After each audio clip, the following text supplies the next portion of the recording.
All right, get ready for season 3 of Get in the Cash Flow Game. If you're ready to take your financial future to the next level, listen to the guests on our podcast. That was really bad.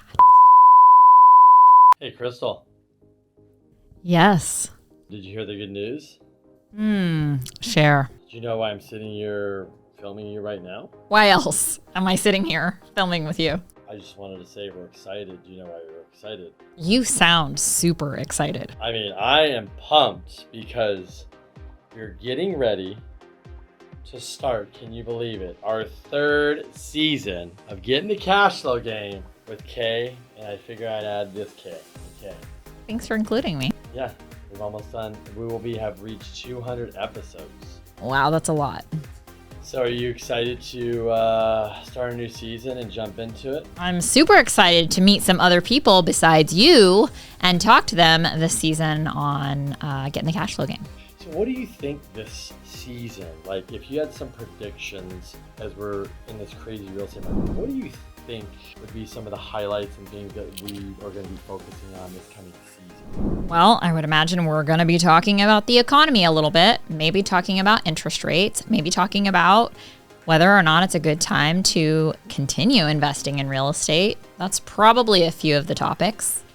What do you think is your biggest takeaway from doing a podcast for so many years now? I would say from doing a podcast, I'm not sure if this is what exactly you were asking me, but if I had to say the benefits or what I've learned from doing a podcast is really just to get out there and ask people for their time. I mean, you never know if they're going to say yes or no. I was shocked at some of the people we've been able to get on the podcast. I know other people are probably surprised. They don't know how they would ever get somebody like that that's maybe well known or very successful or seems like a very busy person.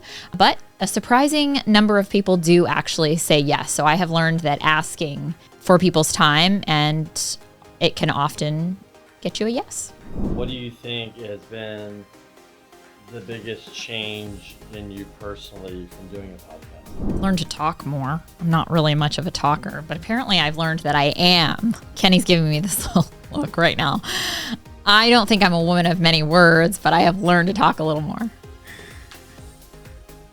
Thank you.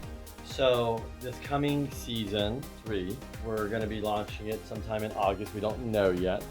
What is probably 1 or 2 things that you're hoping that will happen this season? I know I sent out a guest list today, so hopefully get some exciting guests on. I think you also got inspired. We recently, at Neil's event, we got to meet the Bostics, who have an amazing podcast, which a lot of people are just obsessed with because they have such great guests and great conversations. And I think that re-motivated you. What was your takeaway from that? We had a little side chat with Lauren and Michael, but what did she kind of say about the podcast and what was her kind of recommendation? Somebody that obviously makes money off a podcast, which we don't. We just do just because we like to do an interview. What was your takeaway from your quick conversation with her? Well, I think the takeaway was what it usually is for people who are farther along in this, which is basically just to keep going. Basically, like regardless of whether or not it's producing any income, if it's something that you enjoy, something that you love doing, something that you feel like brings value to other people, to just keep going. My last question is, we will be starting season 3, and one thing will be tremendously different that I know is that somebody in this room is going to be launching a course. I know I'm a part of the course, but not, this is becoming your baby. Do you think that will change anything with the podcast, with how you do things? You guys should get on what you talk about, or do you think it will be business as usual? I'm sure it's going to evolve, but I'm at a point now. So I think one of the things that I've learned from going to a lot of these mastermind events and reading and talking to really successful people is that sometimes you don't know what the road ahead looks like. So I can't really tell you how it's going to evolve. I just know that it will. So I do plan really on business as usual, but when we get different experiences, it does change and evolve who we are. So I anticipate through going through this exercise, from working with more people, helping them to get financial freedom and invest and all of that good stuff, it is going to transform the podcast. What I will say in the course is that I do plan on including some more exclusive interviews with people, professionals, successful people that would help bring you along your journey, your real estate investing journey, that I won't give access to just on the podcast. So there will be different, very specific content and interviews included within the course that will not be put out on the podcast. But the last thing is, if somebody is on the fence about starting a podcast, if somebody wants to start a podcast, and I know we should tell everybody to do it, but honestly, I know somebody like you would say, well, it's not for everybody because it is work. If that one person is willing to put the time, effort, and energy into starting a podcast, what are 3 tips you would give them to starting their podcast and sticking with it and having a voice of success?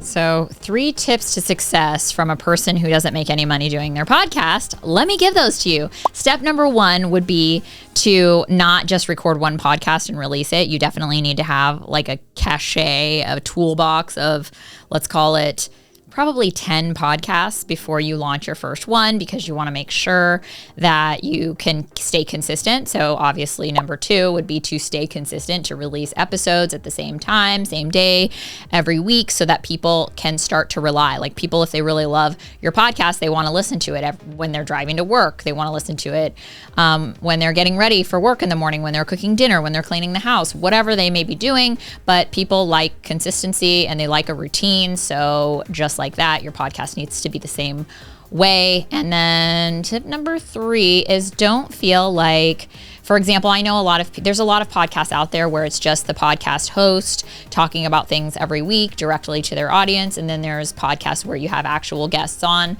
We do both, but I would say don't be afraid of like feeling like you have to hustle to go get more podcast guests, because I think the podcasts that a lot of our viewers like the most happen to be when it's just Kenny and I talking about a subject, talking about a topic.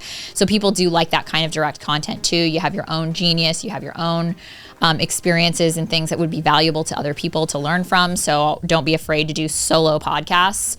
I would say that a lot of people prefer the solo podcasts we do over sometimes having guests.